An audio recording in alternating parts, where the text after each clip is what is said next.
Said I wasn't gonna get fired up, and I just got fired up, and I need to take a break. I need to chill out.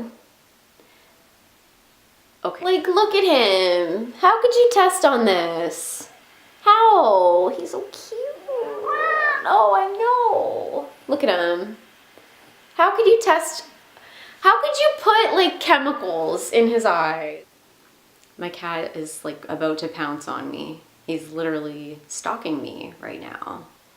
So if my camera goes flying, that's why. Hi everyone, Happy New Year and welcome back to my channel. Thank you so much for clicking on this video. I actually had another video idea planned for today, but I decided that I wanted to start off my channel in 2018 talking about something that is very, very important to me and will probably be a lot more prevalent in a lot of my videos going forward. I'm gonna try my best to get through this video in the most informative manner possible without getting too emotional about it because this is a really important topic to me and I tend to get a little fired up about it. What I'm going to be talking about today is animal testing in the cosmetics and beauty industry. This is a pretty tough subject for me to talk about because I tend to get a little upset about it. I get a bit emotional about it, but I think it's really important to talk about it and spread awareness about it, and hopefully we will see change in our lifetime. Another thing I do want to say is that this is not the only way to be an informed consumer or an ethical consumer. There are a lot of not so great things that happen from, you know, in really any industry, from when you have the raw materials to the final product. There's a lot of unsavory things that happen. Purchasing cruelty-free in the sense that no animals are harmed in the process of creating a cosmetic doesn't necessarily eliminate some of the other maybe not so great things that happen during product production. This is something that's obviously prevalent not just in cosmetics but in most of the products that we buy, including clothing, electronics, you know, personal care products, anything that we purchase. I think it's important to sort of be aware, I guess, just be educated, try to make informed decisions, try your best. I totally get how hard it is.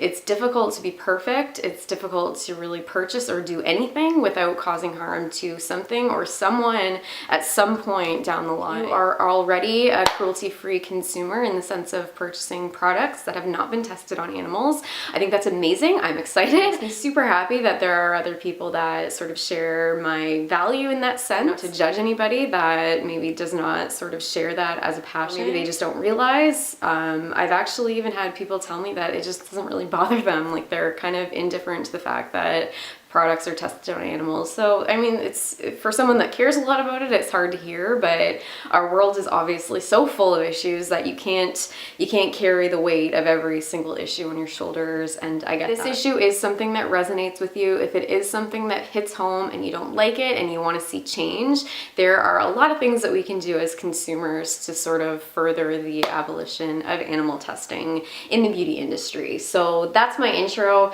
Those are my disclaimers. Without wasting too much more time, let's get into the informative part of the video. The product is considered to be cruelty-free when none of its raw ingredients nor the final product have been tested on animals at any stage of the development or production of the product anywhere in the world. Products can be certified as being cruelty-free by PETA, which is People for the Ethical Treatment of Animals, or by the Leaping Bunny program. These are both well-known animal rights organizations that can reliably confirm whether or not a product or its ingredients have been tested on animals. Typically, you will see on a product's package whether or not they are certified as being cruelty-free. So there's a couple ways of sort of determining that right on the package. You either see like the little bunny logo that says cruelty free at the bottom. There'll be a picture of that in my thumbnail if you're not sure what it looks like.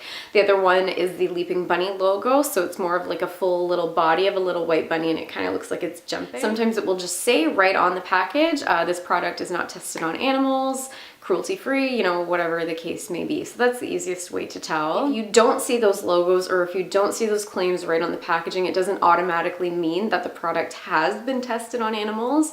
I believe it costs quite a large amount of money actually to get those logos printed on their packaging. So, I mean, possibly the company just hasn't done it yet, or it's not really part of their budget to actually put those logos on. Some of you may be wondering what is so bad about animal testing in the first place, what makes it so horrific, and why is is there this huge movement of people that don't want anything to do with it? Lab experiments are usually carried out on very small animals, so things like mice, rats, rabbits, guinea pigs, and sometimes even cats and dogs. So if you guys have a cat or a dog, or you know, some of you might even have rabbits or guinea pigs, these are animals that are pets to us. A lot of people consider them family members, but they are confined in very tiny cages in horrible conditions in huge numbers in these laboratories where animal tests are conducted. Some of these lab experiments involve rubbing chemicals or ingredients into the animal's eyes or their shaved bare skin to determine whether an allergic reaction or some other kind of adverse reaction will occur. These little animals are forced to inhale or ingest some of these chemicals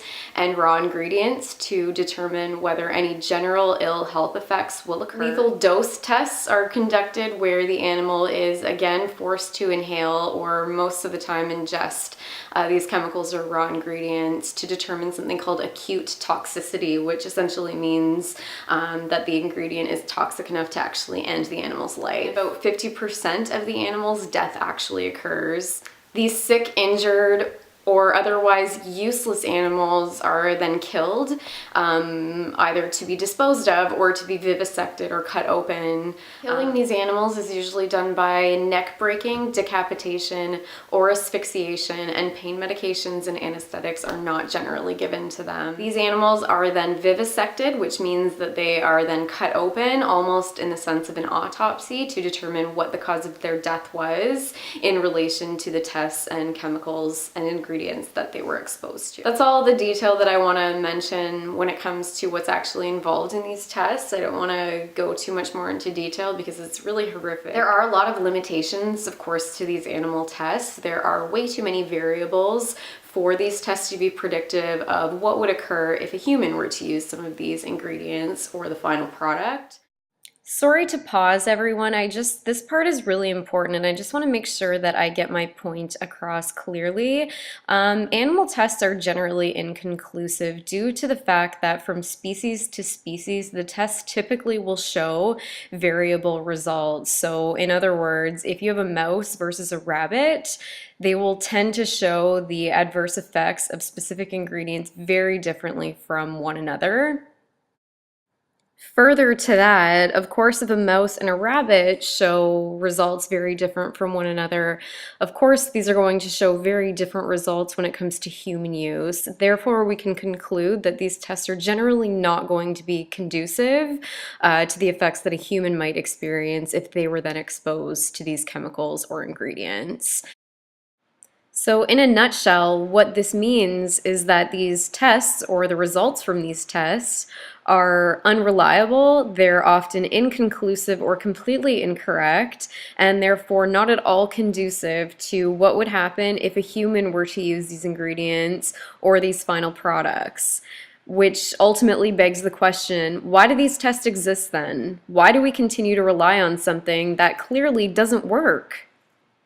Most of us, or hopefully most of us, can agree that these tests are undeniably cruel. They're outdated. They don't always even work. They don't really give us the answers that we are looking for in terms of determining how safe a product is for a human to use. These tests fall outside of the natural and inherent compassion and empathy that most humans have for animals that can also suffer and feel pain. In North America, animal testing is neither banned nor mandatory. This is especially troubling to me because to me what that means is that essentially the brand or the company, it's then up to them to determine whether they will use animal tests in the production of their products or whether they will use ingredients that are known to have been tested on animals at some point. I believe some companies that still use animal testing sort of argue that it's something that's necessary to be innovative, to create new ingredients and new products, but that's not necessarily true either because new technology and research have created newer, more modern ways of testing the safety of ingredients. These methods are less expensive and actually tend to be more effective and a quicker way of determining how safe ingredients are for human use. There are actually more than 40 new types of tests available that produce very reliable results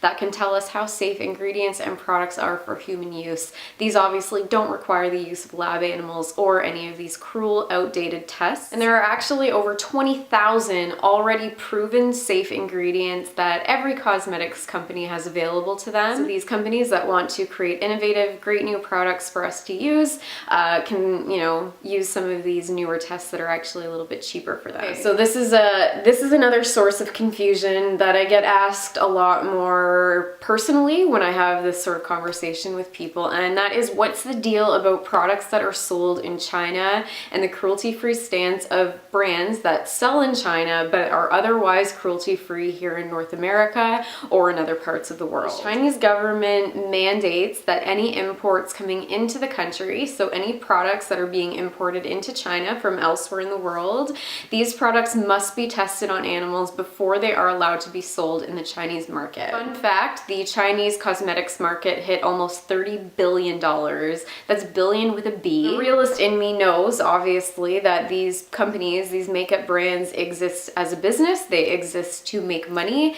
and a $30 billion market is an absolutely huge market. It's not that surprising. It's obvious, actually, that some of the biggest companies that we know of would expand into a market where that kind of money is involved. So, I mean, it sucks for us as people who want to be or try to be cruelty-free consumers. This issue is what makes the whole cruelty-free stance kind of confusing. I can understand where people are sort of torn about whether these brands are cruelty-free, whether they want to purchase from them, or essentially what these statements on their website mean. So usually if a brand, so say you have a brand in Canada, the United States, or the European Union, it's probably more than likely this brand may not test in Canada, the United States, or the European Union. It's actually banned in the European Union, which I'll talk about later.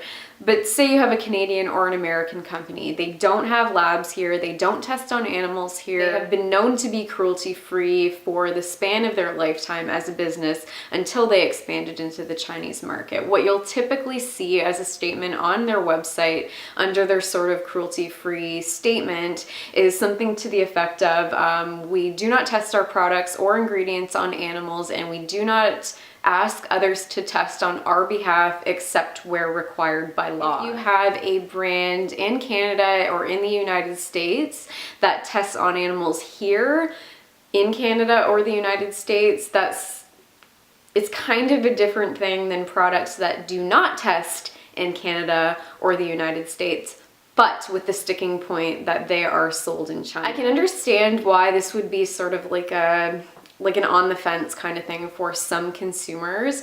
For me, the way I look at it is the bottom line is that this brand made the conscious choice to expand into this market, a $30 billion market. I can completely see from a business perspective why they would do that. It makes sense from a money perspective. But again, as a consumer, I don't have to accept that. The bottom line to me is that this brand made the conscious decision to expand into this market, knowing that their products by law would have to be tested on animals. And oftentimes that goes against their core values as a brand. I'm not going to name drop, but there are brands out there that were known for years, for decades in some cases, to never test on animals. And then when they've expanded into this market, it's like they've turned around and said, okay, well, you know what? It's required by law. It's okay now. And you know what? Power to you, the billionaire owners of these companies. You must live an amazing life, but you know, at the end of the day, I'm the consumer. I'm the one supporting your brand, and I don't have to do that if you're going against your core values as a brand. So further to that, these brands actually pay the government. They fund these tests. The brand themselves, I guess the position of the government is that, okay, you want to sell your product here, we're mandating that if you want to sell here, they have to be tested on animals. This is our way of testing safety. Even though globally it's recognized that these ingredients are safe, these are safe everywhere in the world, but we want these ingredients tested before they're brought into the country, fine. This generates probably a ton of revenue for the Chinese government and allows this brand to sell their product in a $30 billion market. So it doesn't take a rocket scientist to figure out why this continues to happen. So backing up a little bit, technically if you purchase a product from X brand in Canada, the United States, or the European Union who is cruelty-free here, they do not test on animals here, they use ingredients that are already proven safe, they do not have labs where their products are tested on animals here, technically that product itself that you've purchased here is, I'm not even going to say it's considered cruelty-free, but that product itself will not have been tested on animals. Once again, the bottom line is that the company made the decision to expand into a market where animal testing is mandated, and it's also mandated that they fund those tests. So I don't think that we can consider these brands cruelty-free, but at the same time, I can understand someone's logic in saying, well, I'm still gonna purchase from that brand because they don't test here. I live in Canada. This is their policy in this country, and I love this product, and I'm gonna keep buying it. Say something positive after I got emotional. I said I wasn't gonna, but I got really passionate about that. A lot of these brands, honestly, I don't think that they are this evil corporation. You know, if you think of the individual people that work for these companies, I'm sure they're not happy about the fact that animal tests exist. Whoever made these brands, they are, you know, they maybe started to be cruelty free. They have released statements saying that they're against it. So, I mean, I think the silver lining, the positive thing that can come from this whole China debate is that a lot of these companies are doing work in China to abolish animal testing. This is obviously a very well-intentioned, it's a well-meaning step in the right direction, but I mean, ultimately, inevitably, they are still selling products in China, they're still funding animal tests in China, and all that's doing is contributing to this vicious cycle. This is another sort of issue that I see in the cruelty-free community is brands that were previously being sold in China or at some point or another expanded into China and then pulled out and said, wait, never mind, we're not going to sell there. Some people might make the argument that, well, as a company, you made that decision to sell there. At some point, you decided that it was okay with you that your products would be tested on animals and that you were okay with funding them. And I can totally understand that argument, but this is a $30 billion market. I have huge respect for companies that have said, you know what? This doesn't feel right. This is against our core values as a brand. Forget it. We're not going to sell here. See you later. So of course I support those brands. I said I wasn't going to name drop, but Urban Decay is one of them. And I was so upset when Urban Decay announced that they were going to expand there, but we still care about animals. We're never going to test on them here. They expanded and I was like, damn it. Like, why? But then not long after they announced an apology, and I thought, you know what, honestly, for them to be like, you know what, the money, the $30 billion market is not worth it. They have a supporter for life in me, and I'm like pretty hardcore vegan, pretty like strict about all this kind of stuff. I don't like make a lot of exceptions. Not that that's an exception. I still consider Urban Decay cruelty free, and I think it's awesome that they pulled out, even though a lot of people were really upset about it. So anyway, moving on. Another gray area, another kind of confusing subject with cruelty-free makeup is, what if you have an independent company, smaller company, who's owned by a much larger parent company or conglomerate that is not cruelty-free? So you have a smaller, more independent company, I'll call it, that does not test on animals, they do not sell their products in China, and they do not test here, but they're actually owned by a much larger global company who does sell products in China. Again, the reality here is that most of the companies that you see in Sephora or the drugstore or whatever it is are owned by a handful, not even a handful. There's maybe 3. I said I didn't want to name drop. I will eventually. I'm gonna make videos about my favorite cruelty-free products and my not cruelty-free brands. I'm not gonna name drop. But basically what happens is when you go to Sephora or the drugstore, Walmart, or whatever, most of the brands that you see are gonna be owned by maybe, you know, 2 or 3 large cosmetics companies. Try to think of the hugest cosmetics brands that you can. It's more than likely they own all of these companies, you know, at Sephora that we all know and love. The thing with this is that the smaller company who is owned by this larger conglomerate do rightfully still claim cruelty-free status, and oftentimes they're still PETA and Leaping Bunny certified. So I personally think it's still okay to purchase from these brands. Some people still consider these smaller companies to be cruelty-free. Some people will argue that by purchasing from these smaller companies, you are still giving your money to a much larger conglomerate internet who is still okay with testing on animals. Those still purchasing from the smaller brand will make the argument that we are still voting with our dollar, in the sense that we are purchasing from a cruelty-free smaller company, showing the parent company that consumers want more cruelty-free brands, hopefully influencing this larger parent company to move completely in that direction. When I explain all of this to people, when I talk to people about it, they throw their hands in the air and say, oh my god, that's so much more confusing than I thought. There's so much more red tape than I thought. How do I know that what I'm purchasing is actually cruelty-free? And how do I decide what is actually cruelty-free and who I should be purchasing from? Hopefully I've done justice explaining to you in some sense how all of this works. And ultimately, I think it is up to you as the consumer to decide where you draw the line in terms of what you think is cruelty-free and what is not. Whether you decide that you want to purchase from smaller cruelty-free brands that are owned by a larger parent company that does test on animals, or whether you still want to purchase products that are not tested on animals where you live, but they are in China, that's sort of up to you to decide. There is so much information out there on the internet, and there are arguments for and against both sort of issues. Okay, so then the question of what's the best way to know that the products that I'm purchasing have not been tested on animals. So I touched on this briefly a little earlier. I'll get into a bit more detail about that now. I mentioned the packaging, so you can check the packaging when you're in the store for the Leaping Bunny or cruelty-free bunny logo certification. That's a really quick way of determining. If you don't see those logos on the package, the next thing that I always do is go straight to the company's website.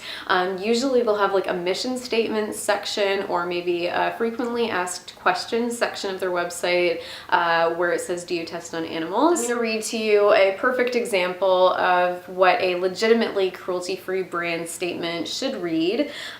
We are a cruelty-free brand and are committed to ending animal testing. We do not test our products on animals, nor do we allow others to test on our behalf. Additionally, we require our suppliers to certify that the raw materials used in the manufacture of our products are not tested on animals. So that type of statement is a pretty safe bet that this is a legitimately cruelty-free company. If their statement says something to the effect of, we do not test our products in animals and we do not ask others to test on our behalf, except where required by law, you can conclude that this brand is not cruelty-free. If you're still not really sure, if you're still a little confused by all of this, you can go to PETA's website. They have an amazing cruelty-free shopping guide where you can literally type in any brand you can think of, and it will tell you their cruelty-free stance. There are two other websites that I use all the time to determine whether the products that I want to purchase are cruelty-free or not, and that is Logical Harmony and Cruelty Free Kitty. So these are both very well done blogs. The people that run these blogs go the extra mile in determining whether a product is cruelty-free or not. They'll usually, you'll see emails sometimes of them, actually emailing, corresponding with the company, clarifying what their statements mean. So those websites are really great ones to go on. I'll link those in the description box below. I feel like this video, I really hope it doesn't come off as such a negative rant, because there is a lot of positive progress towards the abolition of animal testing in the world. Animal testing is already banned in all of the European Union, Israel, Norway, and India. The United States, Australia, and New Zealand are all working towards creating legislation that will eventually, hopefully, ban animal testing in those countries. Another fun fact for you, Peter Dinklage, or Tyrion Lannister, the actor that plays Tyrion Lannister in Game of Thrones, does a lot of work with and supports Cruelty Free International, which is an organization who is obviously helping to implement change in terms of animal testing. So who wouldn't want Tyrion Lannister on their team? Seriously, that's reason enough alone. The last thing I want to say before I close this out, because this video is probably so long already, I get it. I totally get it. It took me honestly longer probably than I care to admit to get my makeup collection, or to get at least my purchase habits to be 100% cruelty free. I know what it's like when you go in Sephora, all the beautiful displays, the new products, the packaging, the new releases, and we're also inundated with the advertising and the beauty community on YouTube. You always see people opening beautiful new packages, and this is a new release and look at how exciting this is. You go to Sephora and it's like a kid in a candy store. You just just want everything. Get how easy it is to put this sort of thing on the back burner. It's the last thing on your mind. You know, you're excited. It's human nature to have that sort of instant gratification, that excitement of what's right there in front of you. As a makeup lover, I fully get that feeling of excitement when you see a new eyeshadow or that, you know, bomb highlighter that you want to buy. And it's so easy to forget where these products come from, how they're made, the kind of, I guess, journey you could say, that from raw ingredient to final product. We really are completely disconnected from that process. We don't know what goes on really in these animal labs. Probably the vast majority of us have never actually seen it firsthand. So of course it makes total sense that you're in the store, you're looking at that bomb new highlighter and you just want to buy it. You're not thinking about all this stuff. And when you're not thinking about all of this stuff, which it makes sense, it's reasonable that we're not when we're caught up in the excitement in the store.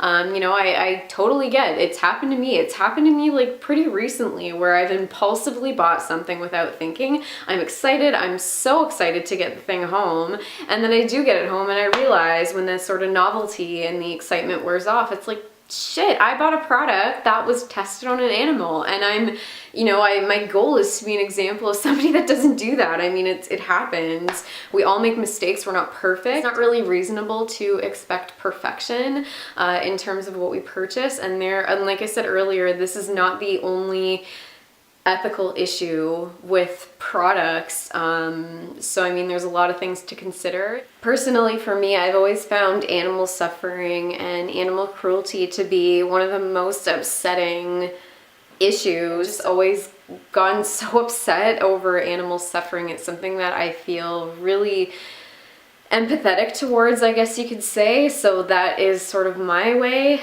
I guess, of trying to be a cruelty-free consumer, and I know that I have a lot of shortcomings in other ways. There's a lot of not ethical things about products that we purchase, and I'm not going to sit here and say that I tackle all of those issues because I absolutely don't. You can't be perfect. No one should ever expect you to be perfect, and just because you've decided to try to purchase products that have not been tested on animals doesn't give you license to, take a holier than thou attitude or, judge people that don't. So I mean, I hope this video doesn't come across as me saying that you have to do this or you're not a good person if you don't. It's not at all. I get that everybody kind of has their fight. Everybody has something, everybody has an issue that matters to them. Maybe some people are passionate about things that I'm not, and like I think that that's fine and it's okay, it's normal. I just think it's important that we kind of try, that we're informed consumers, and that we question what we're buying and where it came from. I think that's sort of the takeaway message here. So I hope that this video is informative. I hope it maybe opened your eyes a little bit to maybe something that you didn't know about, and I hope that it was useful to you in some way. I'm gonna stop rambling, but thank you so much for watching this video, especially if you made it all the way till the end. Happy New Year to you, and stay tuned for my next video. Take care.